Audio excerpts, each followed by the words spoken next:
ወላጅን አለመታዘዝ الذنب الذي يعجل الله عقوبته አላህ ቅጣቱን ከመጪው ዓለም በፊት ዱንያ ላይ የሚያፋጥንበት ወንጀል ነው።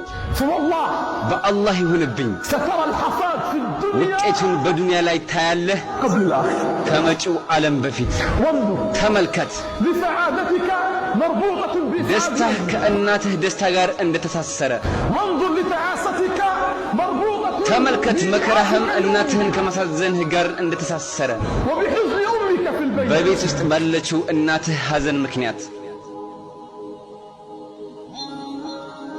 وأقول እኔ እላለሁኝ والله በአላህ ይሁንብኝ لا يعرف قيمة የእናት الأم ዋጋን አያውቁትም إلا من فقدها ያጧት ቢሆን እንጂ والله لو بلغ الرجل በአላህ 70 ይሁንብኝ عاما ሰውየው 70 ዓመት ቢደርስ والله لو بلغ الرجل በአላህ 80 ይሁንብኝ عاما ሰውየው 80 ዓመት ቢደርስ فهو لا يتمنى إلا أن እናቱ تعود. እንድትመለስ ከመመኘት ውጭ ሌላ ምንም አይመኝም። والله በአላህ ይሁንብኝ لو بلغ الرجل 80 ሰውየው 80 ዓመት ቢደርስ ليس له أمنية في በሕይወቱ الحياة ውስጥ አንድ ምኞት የለውም إلا أن تعود እናቱ እንድትመለስ ከመፈለግ ውጪ። واسألوا كبار ሽማግሌዎችን ጠይቁ፣ واسألوا الأيتام የቲሞችን ጠይቁ፣ واسألوا من فقد እናቱን ያጣ ሰው ጠይቁ።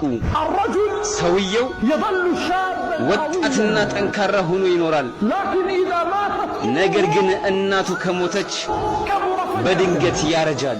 وشاب رأسه ራሱን ይሸብታል፣ የራሱን ጸጉር በድንገት ይሸብታል። قد ترى رجل የሆነ ሰው ልታይ ትችላለህ في مقتبل በመካከለኛ ዕድሜ ላይ ያለን፣ لكنه كبر ነገር ግን በፍጥነት አርጅቷል። كبر لماذا؟ ለምን አረጀ? كبر بموت أمه በእናቱ ሞት አረጀ። والله تظلم البيوت በአላህ ይሁንብኝ በእኛ ላይ ቤቶች ይጨልማሉ። ولو استنيرت ብርሃን ቢሞላባቸውም እንኳን እናቶቻችን ሲሞቱ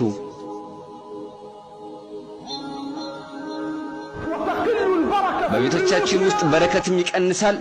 ولو كانت الأرزاق ሲሳይ እየጎረፈ ቢሆንም እንኳ فوالله بموت أمها በአላህ ይሁንብኝ እናቶቻችን ሲሞቱ تضيق علينا البيوت ቤቶች በእኛ ላይ ይጠባሉ።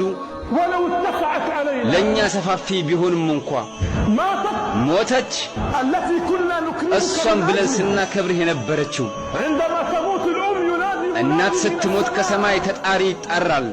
ماتت التي كنا نكرمك እሷም ብለን ስናከብርህ የነበረችው ሞተች። يا أحباب አንተ ወዳጄ أي أنا وأنت نكرم من السماء እኔና አንተ ከሰማይ የምንከበረው في الدنيا ببركة ዱንያ ላይ الله. በእናቶቻችን በረከት ነው። والله ليس بشباب በአላህ ይሁንብኝ በእኛ ብልህነት አይደለም። والله ليس بشهادات በአላህ ይሁንብኝ በተመረቅንባቸው ዲግሪዎች አይደለም። والله ليس በአላህ بأموالنا ይሁንብኝ በገንዘባችን አይደለም። والله لا نكرم في الحياة በአላህ ይሁንብኝ በሕይወት የምንከበረው إلا ببركة وجود በእናቶቻችን መኖር በረከት ብቻ ነው።